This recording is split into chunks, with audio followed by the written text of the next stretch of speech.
De nombreux candidats ont enchaîné les victoires et marqué l'histoire des 12 coups de midi, depuis le lancement de l'émission en 2010. Avec 153 participations et 568 343 € de gains et de cadeaux au compteur, Stéphane faisait partie de ces joueurs incontournables. Pourtant, le maître de midi, que les téléspectateurs ont découvert en août dernier dans le jeu de TF1, a laissé sa couronne ce vendredi 20 janvier, après une défaite inattendue. Je ne peux m'en prendre qu'à moi-même, a ainsi confié le quinquagénaire dans les pages de Télé Loisirs.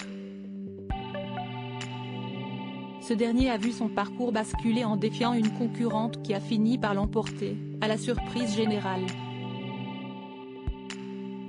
Toutefois, l'ouvrier originaire de la Haute-Marne reconnaît qu'il n'était plus au sommet de sa forme. Selon lui, sa défaite ne doit rien au hasard, mais à des circonstances qui lui ont été peu favorables. Je ressentais une usure psychologique. Je n'ai pas réussi à reprendre le rythme après les fêtes.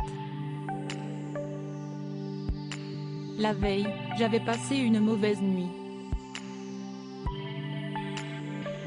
Je ne suis pas arrivé dans les conditions optimales sur le plateau, a expliqué Stéphane au magazine.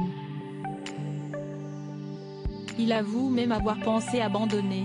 Quand j'ai remporté ma 5e étoile mystérieuse, l'idée m'est passée par la tête.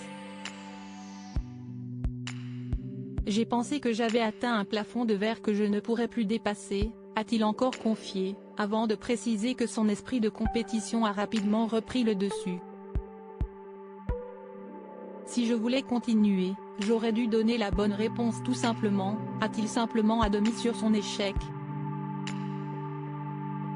Supérieur à Jean-Luc Reichmann, découvrez qui est sa compagne, Nathalie Lecoutre-Stéphane, bientôt de retour dans les 12 coups. Quant à l'avenir, si Stéphane dit regretter de ne pas avoir réussi à intégrer le top 3 des meilleurs maîtres de midi, l'ex-candidat des 12 coups de midi n'exclut pas de revenir un jour dans l'émission. Je reviendrai avec plaisir sur le plateau, a-t-il indiqué à nos confrères, soulignant qu'il souhaite intégrer la famille et partager de nombreuses choses avec les autres maîtres de midi, et compte bien réviser pour aller titiller Xavier et Bruno. Bien qu'écourté, son passage dans le programme animé par Jean-Luc Reichmann aura donc porté ses fruits. Article écrit en collaboration avec 6 médias.